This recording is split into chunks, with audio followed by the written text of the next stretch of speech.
देखिए बच्चों, मैं प्रश्नावली नंबर 3.2 का 21वां सवाल और समझा रहा हूँ तुम्हें। अच्छा, इसको समझाने का उद्देश्य क्या है? वैसे ये ऑब्जेक्टिव टाइप है, लेकिन इसको समझाने का उद्देश्य ये है, इस तरीके के सवाल और भी बन सकते हैं। अगर ये हमने सवाल नहीं समझा तो इस तरीके का सवाल हमारा छूट जाएगा। सवाल से ऊपर कुछ लिखा है, मान लीजिए एक्स वाई जेड डब्ल्यू तथा पी क्रमशः 2/n ये कोटियाँ दे रखी हैं, 3/k 2/p n/3 तथा py के कोटियों के आव्यूह हैं। नीचे दिए गए प्रश्न संख्या 21 और 22 में सही उत्तर चुनिए। ये दे रखा है py प्लस wy के परिभाषित होने के लिए n के तथा p में क्या प्रतिबंध होगा। देखिए, मैं पहले लिखता हूँ, x की कोट ये दे रखी है 2/n और y की जो कोट है, y की कोट ये दे रखी है 3/k और z की कोट दे रखी है, z की कोट ये दे रखी है 2/p।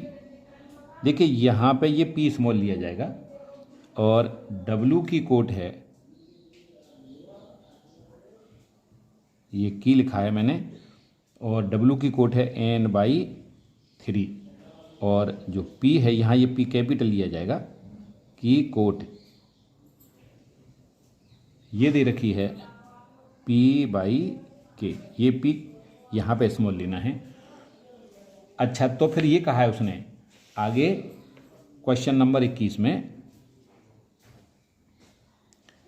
py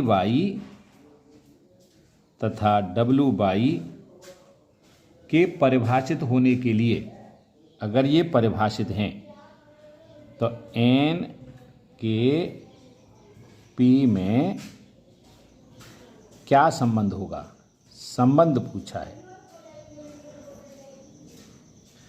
देखिए, इस पर विचार करिए। इस तरीके का सवाल, इस सवाल को समझ के कोई भी हम कर सकते हैं। p और y मैट्रिक्स का मल्टीप्लिकेशन हो रहा है, इसका मतलब ये हो गया कि इनका मल्टीप्लिकेशन होने का मतलब ये हुआ कि p जो मैट्रिक्स है इसके कॉलमों की संख्या y की पंक्तियों की संख्या के बराबर होगी। कहने का मतलब p की जो कॉलम है वो k हैं और y की जो पंक्ति है, y की पंक्ति ये 3 है। इसका मतलब हो गया, यहाँ से ये निकल के आया कि k = 3 होगा। इसको देखो, wy यानी w में कॉलमों की संख्या 3 और y में पंक्तियों की संख्या 3, इसका मतलब ये तो बराबर हैं, लेकिन k की वैल्यू निकल गई यहाँ से। अभी हमें n और p में और मान निकालने हैं या संबंध स्थापित करना है। उसके लिए इन दोनों को जोड़ा गया है, py प्लस wy। तो py की कोट क्या होगी और wy की कोट क्या होगी, ये हम अगर निकाल लेते हैं तो इन दोनों की कोटियाँ समान होंगी अगर इन दोनों को जोड़ा गया है तो, क्योंकि दो मैट्रिक्स को केवल तभी जोड़ा जा सकता है जब समान कोटि के हों। ये बात भी याद रखनी है। तो py की कोट देखिए, इन दोनों का जब गुणा करेंगे तो p की पंक्तियों की संख्या और y के कॉलमों की संख्या दोनों के गुणनफल से बने मैट्रिक्स की कोटि होती है। तो p की जो पंक्तियां हैं वो p और y की जो कॉलमों की संख्या है वो k। इसका मतलब हो गया py की जो कोट हो गई वो क्या हो गई, यानी ये हो गई p/k। समझ में आ गया होगा। और wy की कोट क्या होगी, wy की कोट यानी w की पंक्तियों की संख्या यानी n और y के कॉलमों की संख्या यानी k, तो ये हो गई n/k।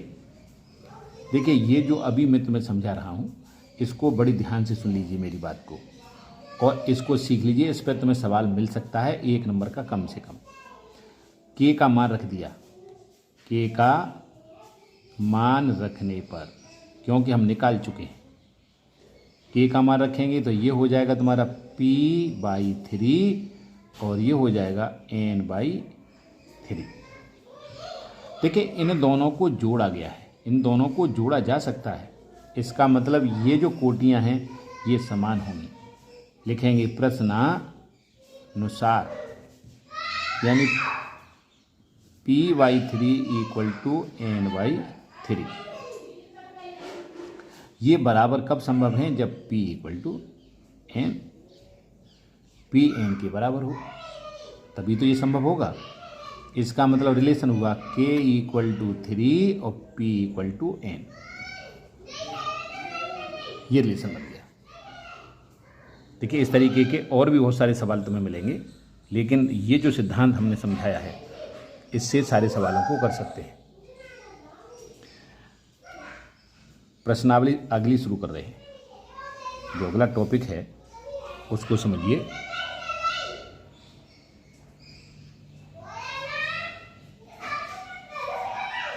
थ्री 3.3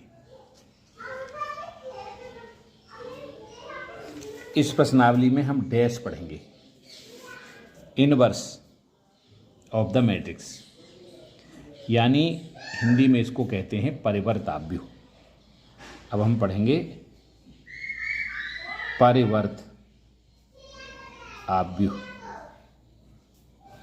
या देखिए इस तरीके से भी कहा जाता है आव्यूह का परिवर्त आव्यूह।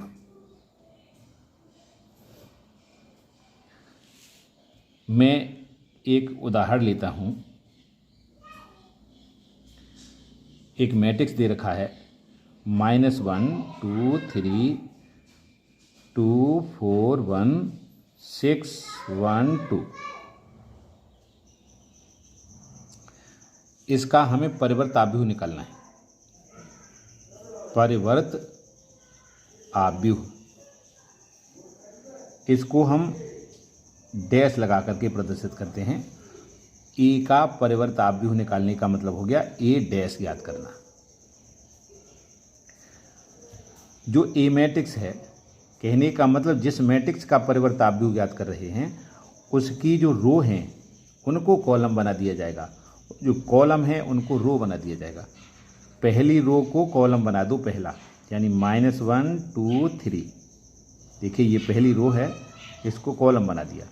दूसरी रो को दूसरा कॉलम बना दो 2 4 1। तीसरी रो को तीसरा कॉलम बना दो 6 1 2। ये ए डैश प्राप्त हो गया। कहने का मतलब ए का परिवर्त आव्यूह। प्रश्नावली 3.3 के जो पहले सवाल हैं उन्हें करिए। कल जो है फिर यहाँ से आगे पढ़ाया जाएगा। परिवर्त आव्यूह के बारे में जानकारी मिल गई है। प्रश्नावली 3.2 खत्म हो चुकी है। परिवर्त आव्यूह के सवाल शुरू करिए और मैं कल इसके बारे में बहुत सारी जानकारी जो भी इम्पोर्टेंट है वो लेकर आऊँगा।